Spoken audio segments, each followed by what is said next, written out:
So what makes a great Instagram feed or Instagram photo? Well, today I'm going to be sharing some of my tips on how to take better Instagram photos for your feed.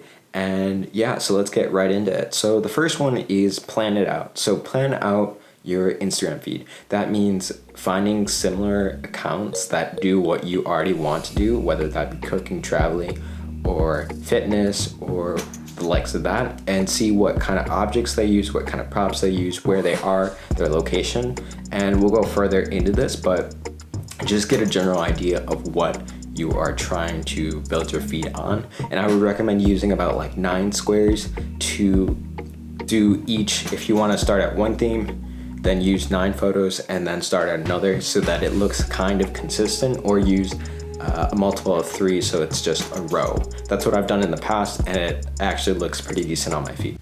The second tip is learning light. Now you don't need to learn like extremely like so hardcore on light, but just know some general things about light. So natural lighting and artificial lighting are both different. Natural lighting is going to be when you're outside or when you are by a window, and that can really affect your photo, whether it's golden hour or new. Artificial lighting is more like fluorescent lights and tungsten lights and indoor lighting that will affect your images. And usually you want to try and go for natural lighting as best as possible, because that will give you some of the best light on your face and on your skin and on your subject. But it really depends on what kind of photos you're trying to do.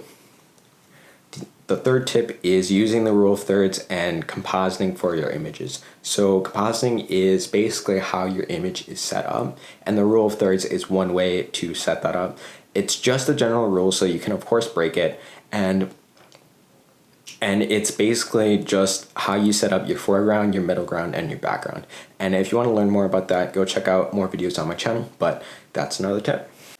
The fourth tip is changing your perspective. So changing your perspective can really enhance your photos. So that means either looking up or looking down, or shooting from close up or far away. Shooting close up will give you a lot of detail in the subject, and shooting far away will often show scale.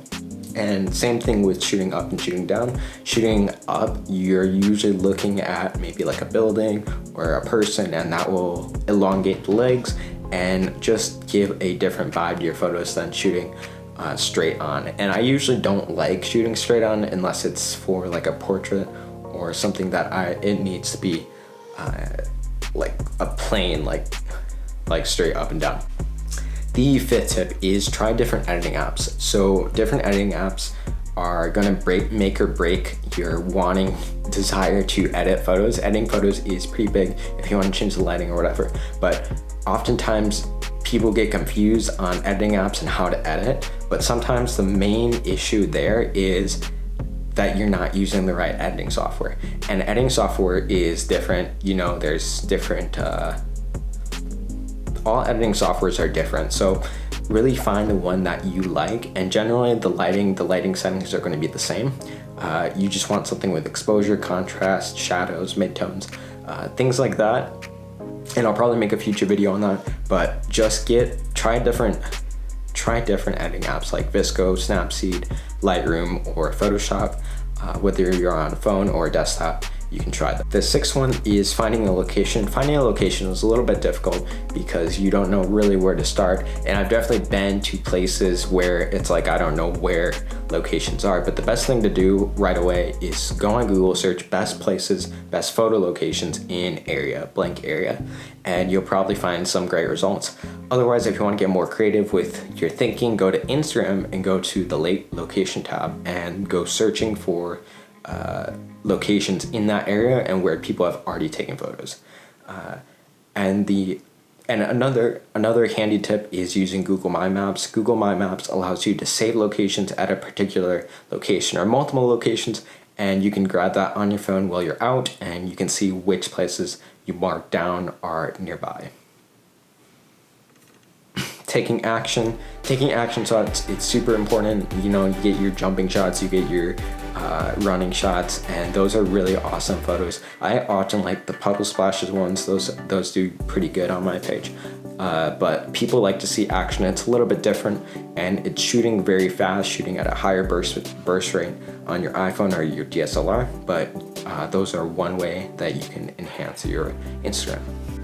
Another tip is avoiding HDR. HDR used to be big back in the day, but it's no longer used that much.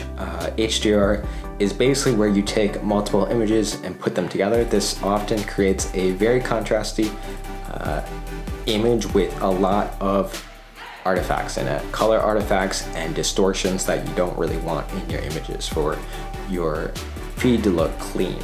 And the final tip is using your back camera. So using your back camera is actually better than using your front camera. So the back camera has a lot more megapixels than your front camera, and it just is going to preserve a lot more detail and get a lot more light into it. So whether you're alone or you're taking pictures of somebody, have somebody take the pictures, or use a mirror or set up your shot, whatever you can to try and use the back camera as much as possible. So those are some tips on how to create better Instagram photos. Hopefully you guys enjoyed, and I will see you guys in the next video. Oh my gosh, that was sick.